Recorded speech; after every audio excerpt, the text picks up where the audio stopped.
Captain Tamin rubbed his tired eyes and took another sip of bitter coffee. He had been on duty for 16 hours straight at the Imperial monitoring station Crimson Dawn, watching the endless void of space for any signs of trouble. The Kythera nebula stretched before him like a cosmic storm of purple and gold gases, beautiful but deadly. "Captain, you need to see this," Lieutenant Hannah called out from her sensor station. Her usual calm voice carried a note of panic that made Tamin's stomach drop. He walked over to her workstation, where holographic displays showed the nebula in 3 dimensions. 23 bright dots moved through the swirling gases in perfect formation, like a school of fish swimming through an ocean current. "What am I looking at?" Tamin asked, though he already suspected the answer would disturb him. "Unknown vessels. Sir, they appeared on our sensors about 10 minutes ago." Hannah's fingers danced across her controls, bringing up detailed readings. "But, Captain, these numbers don't make sense." Tamin studied the data streams flowing across multiple screens. The ships were enormous, each one roughly the size of an Imperial heavy cruiser. But their power signatures were all wrong. "These readings show primitive fusion drives," he muttered, scratching his chin. "Basic reactor technology we abandoned centuries ago." "That's what's bothering me, sir." Hannah pulled up a tactical display showing the nebula's dangerous gravitational fields. "Look at their flight path." Tamin's eyes widened. The unknown fleet was threading through gravitational anomalies that would tear apart any normal spacecraft. Massive gas giants hidden in the nebula created invisible whirlpools of twisted space-time. Even Imperial ships with advanced gravity compensators gave the area a wide berth. "They're flying straight through the bone grinder," he whispered. The bone grinder was what pilots called the deadliest part of the nebula, where 3 gas giant planets created overlapping gravity wells that had claimed dozens of ships over the years. "Sir, I've run the calculations 3 times. With those primitive drives, those ships should be scrap metal by now." Hannah's voice grew more nervous. "But they're maintaining perfect formation at speeds that should be impossible." Tamin watched. The mysterious fleet glide through space like ghosts. Each ship moved with mechanical precision, never wavering from their course despite the chaotic forces trying to crush them. It was like watching someone walk through a hurricane without getting wet. "Are they using some kind of advanced shielding?" he asked. "I don't detect any shield signatures at all, Captain. It's like the gravitational fields just ignore them." "Oh." Chill ran down Tamin's spine. In 30 years of service, he had never seen anything like this. The Empire's vast fleet dominated the galaxy because their technology was superior to every other species they had encountered. But these newcomers seemed to mock the very laws of physics. "Zoom in on the lead ship," he ordered. The holographic display focused on the largest vessel in the formation. Tamin expected to see sleek Imperial-style design or perhaps exotic alien architecture. Instead, he saw something that made him question his own sanity. The ship looked like it had been built in a junkyard. Hull plates of different colors were welded together in seemingly random patterns. Strange protrusions stuck out at odd angles, and what appeared to be agricultural equipment was mounted on the exterior. Is that a farming plow on the side of their ship?" Lieutenant Hannah asked in disbelief. "I think it is," Tamin replied, feeling like he was losing his mind. "And are those shipping containers stacked on the hull?" The more they studied the alien vessels, the more confused they became. These ships looked like they had been assembled from spare parts and held together with hope and determination, yet they moved through space with a grace that put Imperial engineering to shame. "Captain, they're changing course," reported sensor operator Young-Ho from across the room. "New heading puts them on a direct path toward Zentara Prime." Tamin felt. His blood turned to ice. Zentara Prime was the capital world of the Galactic Empire, home to billions of citizens and the seat of Imperial power. If these mysterious aliens had hostile intentions, they were heading straight for the Empire's heart. "Send an emergency transmission to High Command immediately," he commanded. "Priority Alpha classification. Tell them we have unidentified vessels approaching Imperial space with unknown capabilities and possible hostile intent." "Message sent, sir," confirmed Communications Officer Dahyun.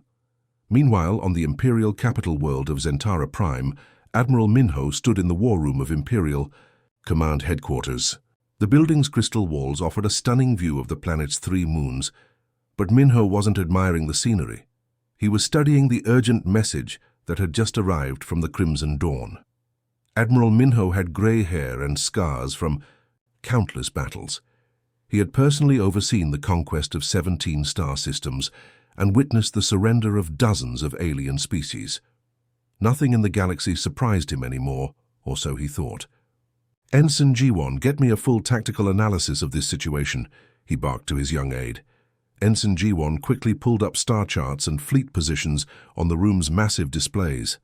"Sir, if these ships maintain their current speed and heading, they'll reach the outer defense perimeter in approximately 48 hours. Dispatch the 3rd Reconnaissance Fleet," Minho ordered. "I want Commander Hyunwoo to take his best ships and find out what we're dealing with. Tell him to maintain safe distance and gather intelligence only. No hostile actions unless fired." "Herr Pon." "Yes, sir," Jiwon replied, already preparing the orders. Commander Hyunwoo received his orders within minutes and departed with 12 of the Empire's finest reconnaissance vessels. His ships were fast, stealthy, and equipped with the most advanced sensors in the Imperial fleet. If anyone could uncover the secrets of these mysterious intruders, it was him. But when Hyunwoo's fleet reached the coordinates where the alien ships had last been detected, they found nothing but empty space and swirling nebula gases. "Sir, there's no trace of them," reported his sensor operator. "It's like they were never here." "That's impossible," Hyunwoo muttered. "Ships that large don't just disappear."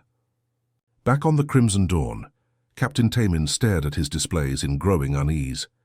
The unknown fleet had simply vanished from all sensors simultaneously, leaving no energy signatures, no debris, and no clues about where they had gone.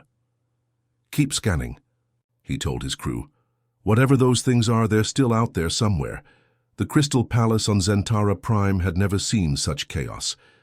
Emperor Kyungho sat on his massive throne, carved from a single piece of starstone, watching his most trusted advisors scramble around the war room like frightened insects.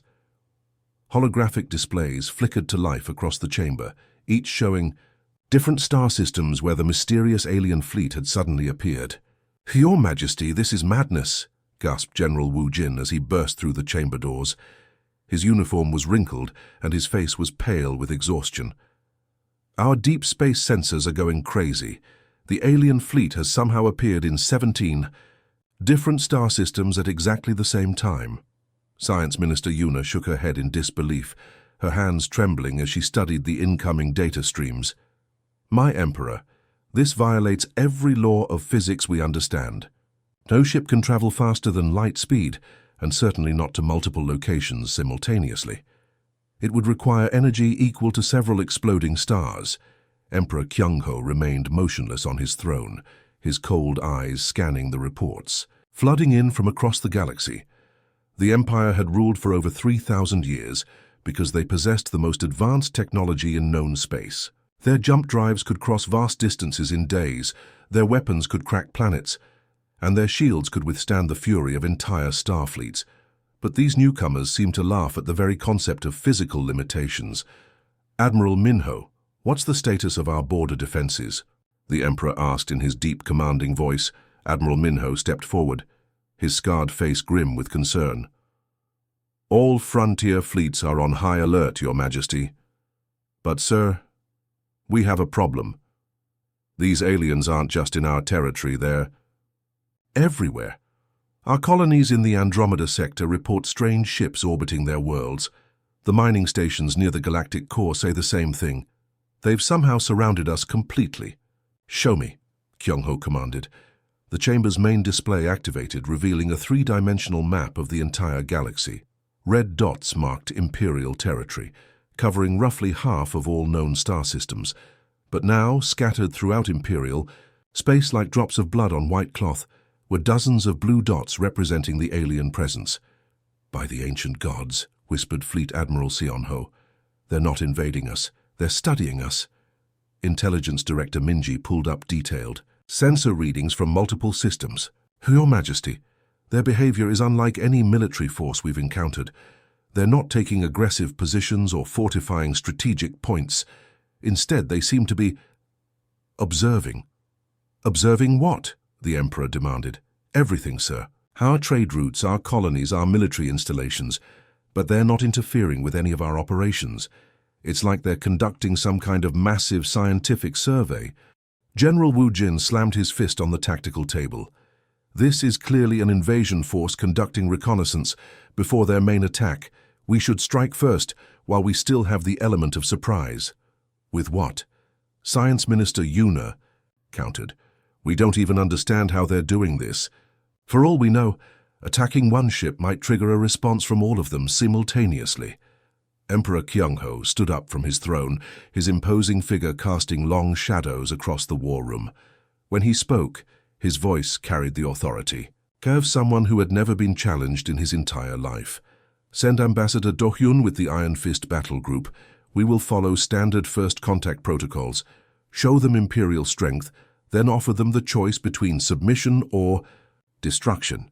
Ambassador Do-hyun was the Empire's most experienced diplomat, a man who had negotiated the surrender of dozens of alien species. He had never failed to bring new worlds under imperial control, using a combination of overwhelming military display and carefully crafted threats. 3 days later, Do-hyun's battle group approached the Altair system, where one of the mysterious alien vessels had been detected orbiting the system's primary star.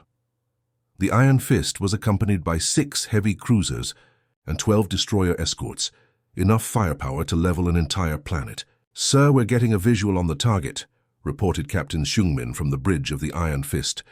Do-hyun studied the main display and felt his confidence waver. The alien ship looked like someone had taken parts from a dozen different vessels and welded them together without any regard for design or aesthetics. Hull plates of different metals created a patchwork pattern across the surface. Strange protrusions stuck out at random angles, and what appeared to be farming equipment was somehow integrated into the ship's structure. Is that a grain silo mounted on their weapons array? Asked Tactical Officer Jae-min in confusion. I think those are solar panels from a civilian power station, added Navigation Officer Chae-young, pointing to rectangular structures along the ship's sides. Despite its ridiculous appearance, the alien vessel was massive, easily 3 times the size of an Imperial battleship. More troubling was the complete lack of energy signatures that made sense. Their sensors detected no shield generators, no weapon systems, and no conventional propulsion. How is that thing even staying in orbit? Wondered Chief Engineer Dong-hae. I don't see any thrusters or anti-grav systems. Ambassador Do-hyun straightened his formal diplomatic robes and activated the communication system. This was the moment when he would deliver the standard imperial greeting, the same message that had brought countless species to their knees. Unknown vessel, this is Ambassador Do-hyun of the Galactic Empire. You have entered imperial space without authorization. By order of His Imperial Majesty Kyung-ho, you will submit to immediate inspection and prepare for escort to the nearest imperial facility. Failure to comply will result in your immediate destruction. For several long moments, there was only silence. Then the alien ship responded in a way that made everyone on the bridge question their sanity. Dozens of voices began speaking simultaneously, each in a different language. Some sounded vaguely familiar, like ancient dialects from primitive worlds. The Empire had conquered centuries ago. Others were completely alien, filled with clicks, whistles, and tonal variations that hurt to listen to. But somehow, despite the chaos of overlapping languages, the message was perfectly clear. The aliens were greeting them peacefully, expressing curiosity about imperial culture, and inviting them to share knowledge and friendship. How are we understanding this? Whispered Communications Officer Young-ho. Our translation systems can't even identify half these languages. Then something happened that had never occurred in the entire history of Imperial First Contact protocols. The cacophony of alien voices began to harmonize, creating a complex musical pattern that was hauntingly beautiful. The humans weren't just talking to them, they were singing. The song told a story without words, painting images in the minds of everyone who heard it. They saw worlds of incredible beauty, civilizations working together in harmony, and technologies that transformed barren planets into gardens of paradise. But most shocking of all, they saw humans, creatures remarkably similar to many imperial species, working alongside thousands of different alien races as equals. Sir, stammered Captain Seungmin, Are they trying to recruit us? Ambassador Doyon stood frozen, his prepared threats dying in his throat. In 30 years of diplomatic service, he had never encountered anything like this. These beings weren't responding to imperial authority with fear or defiance.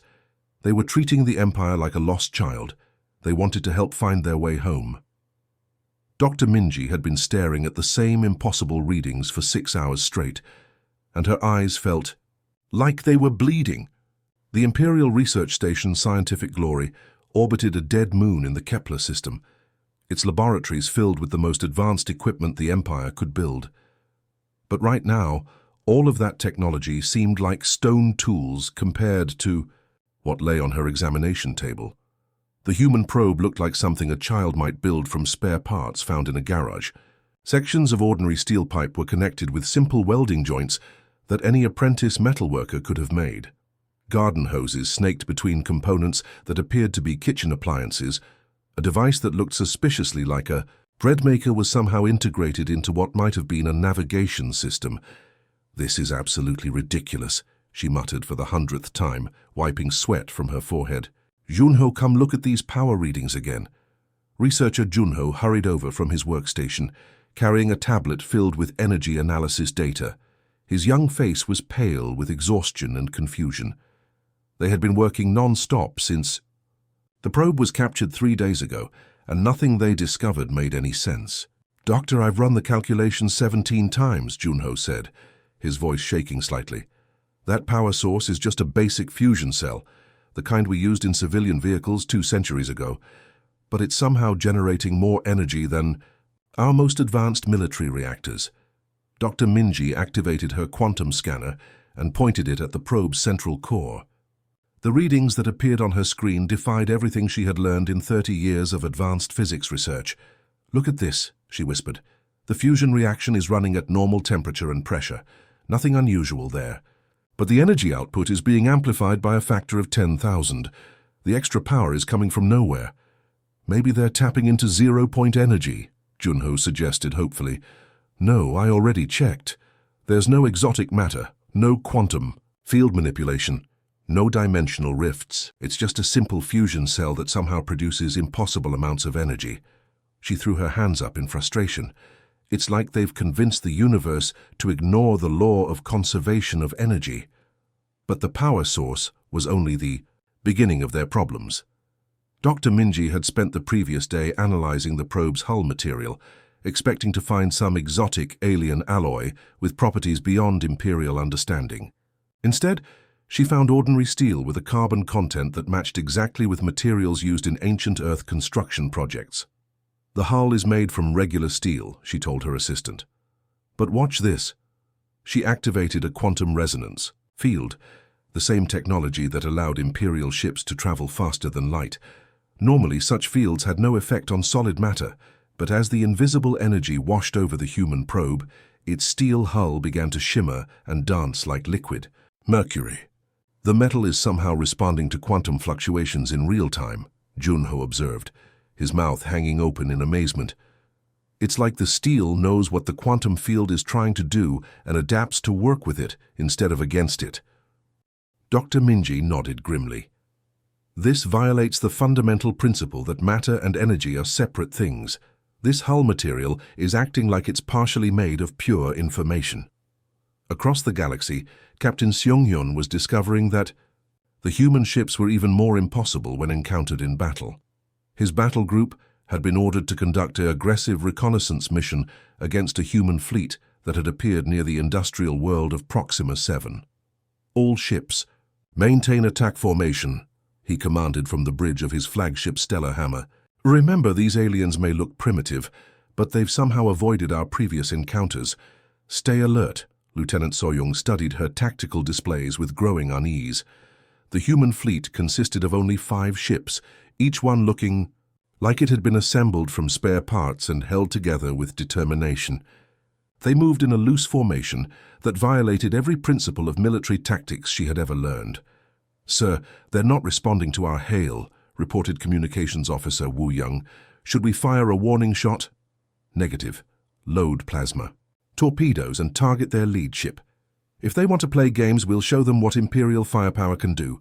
The Stellar Hammer's torpedo tubes glowed with deadly energy as 12 plasma warheads launched toward the largest human vessel. Each torpedo contained enough destructive power to level a city, and they flew through space like miniature suns. "Direct hits in 10 seconds, announced Weapons Officer Tae-hyung. But as they watched, something incredible happened. The human ship didn't dodge or raise shields. Instead, it simply became translucent like a ghost made of starlight. The plasma torpedoes passed right through the vessel without causing any damage at all. "What just happened?" Captain Sung-hyun demanded. "Lieutenant." So-hyung stared at her instruments in shock. "Sir, the enemy vessel appears to have shifted into a different dimensional phase. It's still there, but it's not entirely in our reality anymore."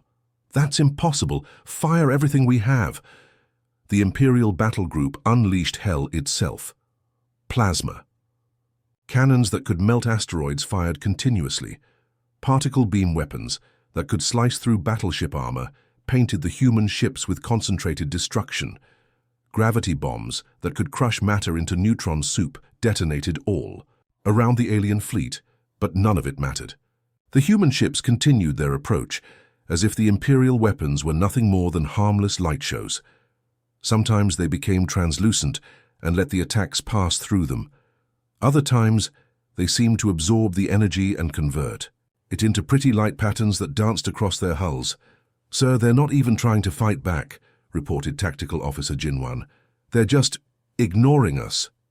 Captain Sung-hyun watched in growing horror as one of the human ships extended what looked like a mechanical arm made from construction equipment. The arm reached out and gently touched his flagship's hull, and suddenly every weapon system on the Stellar Hammer simply stopped working. "Engineering report," he shouted into his communicator. Chief Engineer Sung-jae's voice crackled back with amazement rather than panic. "Captain, this is incredible. They didn't disable our weapons, they improved them.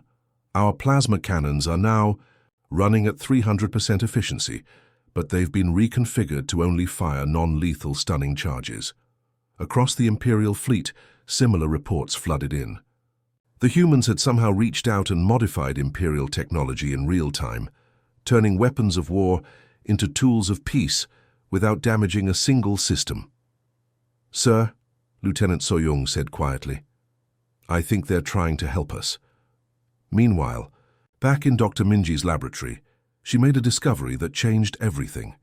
Hidden inside the human probe's breadmaker navigation system was a small data crystal that contained terabytes of information about human technology. "Junho, look at this," she called excitedly. "They've given us their technical specifications, complete blueprints for everything." But as they studied the data, their amazement turned to bewilderment. The human technology was based on principles that seemed absurdly simple. Instead of fighting against the laws of physics, they had somehow learned to work with the universe as a cooperative partner. "According to this," Junho said slowly, "they don't build machines, they grow them. Each component is designed to evolve and adapt to whatever situation it encounters." Dr. Minji nodded, finally beginning to understand. "That's why their ships look so strange. They're not manufactured products. They're living systems that rebuild themselves based on what they need to accomplish. The humans hadn't conquered the laws of physics. They had made friends with them. Captain Hyejin had commanded the Imperial Third Battle Fleet for 12 years, and she had never felt fear like this before. Her flagship Thunderstrike was surrounded by 7 human vessels that looked like they had been built by children, playing with construction toys. But despite their ridiculous appearance, these ships had somehow trapped her entire battle group, without firing a single shot. "Captain, all our jump drives are offline," reported Chief Engineer Kangmin, his voice tight with panic. "Not damaged, just turned off. It's like someone flipped a switch we didn't even know existed." Hyejin stared at the tactical display, showing her 19 warships floating helplessly in space, while the human fleet moved around them with casual ease. Her communications officer, Ensign Donghyuk, frantically worked his console trying to reach Imperial Command. "Any luck raising headquarters?" she asked. Donghyuk shook his head in frustration. "Our long-range communications are being blocked by some kind of interference pattern. But, Captain, the strange thing is that the interference sounds like music. Music, Yes, ma'am, it's like they're jamming our signals with a symphony orchestra. Tactical Officer Nari suddenly looked up from her station with wide eyes. Captain, you need to see this. The human ships are extending mechanical appendages toward our vessels. On the main screen, Hyejin watched in fascination as the nearest human ship sprouted what could only be described as giant robot arms. But these weren't sleek military equipment. They looked like they had been salvaged from an industrial repair facility, complete with welding torches, diagnostic scanners, and what appeared to be a cosmic-sized toolbox. They're not weapons, she realized with amazement. Those are maintenance tools.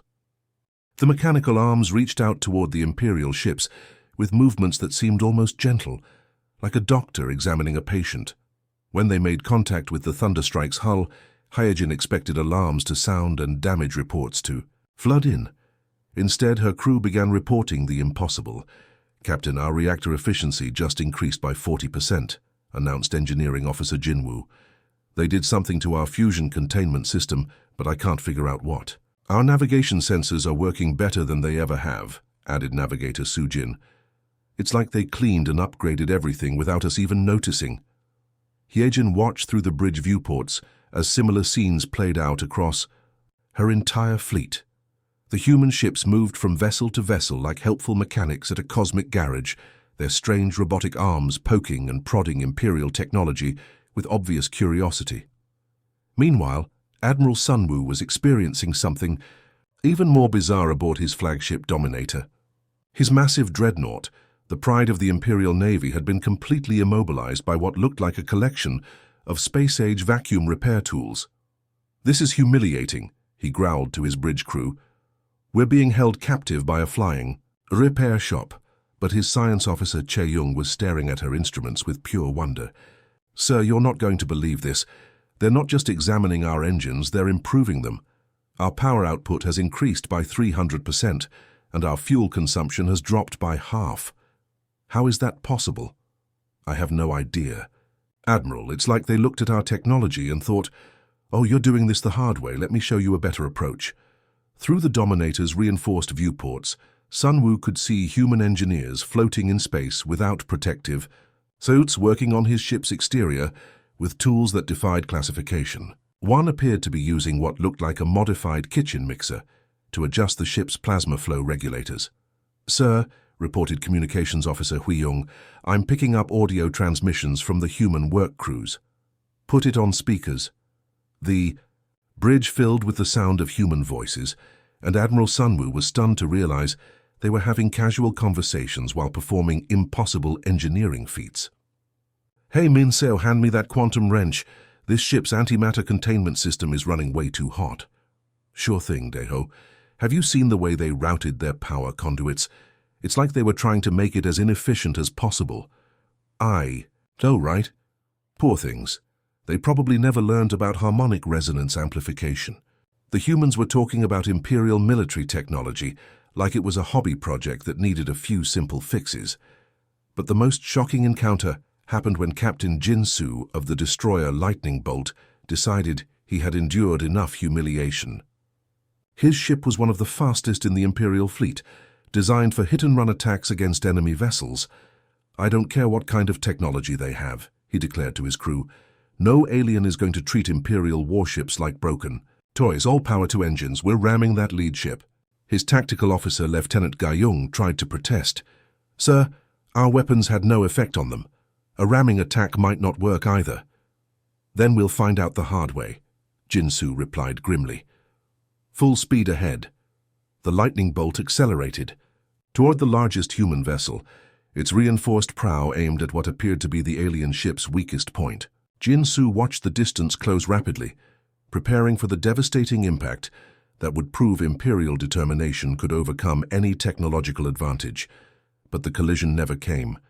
Instead, the human ship extended what could only be described as a giant mechanical hand that gently caught the lightning bolt like someone catching a thrown ball. The destroyer's engines continued running at full power, but the ship remained motionless in the alien's grasp. "What are they doing?" asked Navigator Hanwoo in amazement. Through the bridge windows, they could see human engineers floating around their ship with concerned expressions on their faces. One of them, A woman with short, dark hair tapped on the bridge viewport and made hand gestures that clearly indicated she wanted to talk. "Sir, they're requesting permission to come aboard," reported Communications Officer Minji. "Absolutely not," Jinsu replied, but the humans had already found their own way inside. The woman who had been tapping on the window suddenly materialized. On the bridge, along with two companions carrying toolkits that looked like they had been assembled from a hardware store. "Hello," she said in perfect Imperial Standard, her voice friendly and concerned. "I'm Engineer Sujin. We noticed your ship tried to hurt itself by running into our vessel. Are you having some kind of mechanical problem? We're here to help." "Captain..." Jinsu stared at the humans in shock. They had somehow bypassed his ship's shields, armor, and security systems without triggering a single alarm. But instead of acting like conquerors, they seemed genuinely worried about his crew's welfare. "We detected stress fractures in your hull from the attempted ramming maneuver," continued Engineer Sujin. "Also, your life support system is running at dangerously high pressure. Mind if we take a look?" Before anyone could answer, the humans had spread out across the bridge and begun examining Imperial equipment with the casual expertise of people who had been doing this kind of work for centuries. "Wow, this weapon targeting system is really complicated," observed one of the human engineers, poking at the tactical display. "You could get the same results with about 1/10 the components. Want us to show you how?" Captain Jinsu realized that the humans weren't treating his ramming attack as an act of war. They thought it was a cry for help from a crew whose technology wasn't working properly. For the first time in his military career, he didn't know whether to laugh or cry. Emperor Kyungho had ruled the galaxy for 43 years, and his throne room had witnessed the surrender of countless alien species. The massive chamber was built to intimidate, with walls of polished black stone reaching up into shadows and a throne carved from a single piece of crystallized starlight. When enemies knelt before him here, they understood the absolute power of the Empire, but today something unprecedented was happening. The human delegation had requested a meeting, and they had simply walked through the palace's most advanced security systems like they were taking a casual stroll through a park. The Emperor stood alone at the center of his throne room, wearing his ceremonial armor that had been forged from the metal of conquered worlds. He expected to meet with alien lords, military commanders, or at least diplomatic representatives wearing formal attire. Instead, 3 humans entered his chamber looking like they had just finished working in a repair shop. The first human was a middle-aged man with calloused hands and grease stains on his simple blue coveralls. He carried a toolkit that appeared to be held together with tape and good intentions. The second was a woman with short hair tucked under a worn baseball cap, wearing work boots that had clearly seen years of heavy use. The third looked barely old enough to be out of school, carrying what appeared to be a tablet computer made from spare electronic parts. "You dare enter my presence dressed like common laborers?" he demanded, his voice echoing through the chamber with imperial authority that had made alien kings tremble. Manager Changmin looked down at his coveralls with mild embarrassment. "Oh, sorry about that. We came straight from helping rebuild the farming systems on Kepler 7. Didn't have time to change clothes. Would you prefer if we came back later in formal wear?" The Emperor stared at the human in complete bewilderment. This alien had just admitted to secretly working on Imperial territory, yet seemed genuinely concerned about proper dress code etiquette. Science Minister Yuna, who had been hiding behind a pillar during the human's arrival, finally stepped forward, with visible nervousness. "What exactly do you want from our empire?" Changmin tilted his head with genuine confusion. "Want? We don't want anything. We're here because your civilization has some really interesting engineering problems we'd like to help solve." "Such as?" Emperor Kyungho asked cautiously. Engineer Da-Hyun pulled out her tablet and began scrolling through what appeared to be detailed scans of Imperial infrastructure. "Well, your energy distribution network is incredibly inefficient. You're losing about 70% of your power during transmission. Also, your food production systems are struggling to feed your population, even though you have more than enough resources. And don't get me started on your transportation networks. These are state secrets," whispered Minister Yuna. "How do you know about our internal problems?" Technician Beomgyu looked up from his own device with a friendly smile. "Oh, we scanned everything when we arrived. Hope you don't mind. We always do a full diagnostic before starting any repair work." "You scanned our entire empire?" "Emperor." Kyung-ho asked in disbelief. "Sure," Manager Changmin replied cheerfully. "Took about 6 hours. Your technology is pretty straightforward once you understand the basic principles. The good news is that most of your problems have simple solutions." Over. The following weeks, something unprecedented began happening across Imperial space. Human work crews appeared on planets throughout the galaxy, not as conquerors or occupiers, but as helpful neighbors who had noticed some problems and wanted to lend a hand. On the industrial world of Titan IX, Supervisor Yojin worked alongside Imperial engineers to redesign their manufacturing processes. Where Imperial factories had struggled to produce enough goods to meet demand, her simple modifications increased output by 800% while reducing energy consumption to almost nothing. "The secret is working with natural processes instead of fighting against them," she explained to amazed Imperial workers. "Your old system was like trying to swim upstream. We just turned you around so you could swim with the current." On the agricultural planet of Series 3, human agricultural specialist Jae Hwan showed farmers how to grow 10 times more food using a fraction of the land. His methods looked like magic, but were based on principles so simple that children could understand them. "Plants want to grow," he told the local farming communities. "You just have to create the right conditions and get out of their way." But the most dramatic changes happened on the mining world of Asteroid 12, where resource manager Seojin demonstrated how to extract any element from ordinary rock using nothing more than modified kitchen appliances and some creative thinking. "Everything is made of the same basic particles," she explained to stunned Imperial miners. "You just have to convince the atoms to rearrange themselves into whatever you need." Within 6 months, the concept of resource scarcity had become obsolete. Planets that had struggled to feed their populations were now producing enough food to supply entire star systems. Worlds that had been stripped bare by mining operations began transforming into garden paradises. But the humans weren't just changing Imperial technology. They were changing Imperial thinking. Emperor Kyung-ho found himself spending less time in his throne room and more time in what the humans called learning workshops. His teacher was Mentor Seojun, a quiet man who treated the ruler of the galaxy like any other student. "The universe is not something to be conquered," Seojun explained during one of their sessions. "It's something to be explored and understood. Every star system is a puzzle waiting to be solved. Every planet is an opportunity to try something new." For the first time in his life, Emperor Kyung-ho began to understand that power came not from forcing others to obey, but from helping them achieve things they never thought possible. Captain Taemin, who had first detected the human fleet months, Hargo was now working as a student under human instructor Gayung. Together, they traveled to former Imperial worlds that were transforming in ways that seemed like dreams made real. On Proxima 4, cities that had been grey industrial centers were now filled with parks and gardens where children played among trees that grew in impossible spirals of color. The factories still operated, but they were hidden underground and produced everything the population needed without any pollution or waste. "How is this possible?" Taemin asked as they watched families picnicking in meadows where toxic chemical plants had stood just months before. Instructor Gayung smiled as she watched children chase butterfly-like creatures that were actually living solar collectors, gathering energy to power the city's systems. "When you stop trying to defeat nature and start working with it, everything becomes possible." The transformation wasn't limited to technology. Throughout the former empire, citizens who had spent their lives following orders were suddenly free to pursue their own dreams and interests.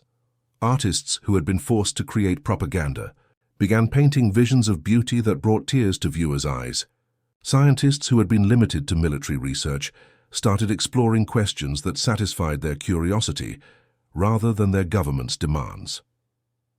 Emperor Kyung-ho formally abdicated his throne on a sunny afternoon, choosing instead to join a human exploration team that was planning to visit uncharted regions of the galaxy.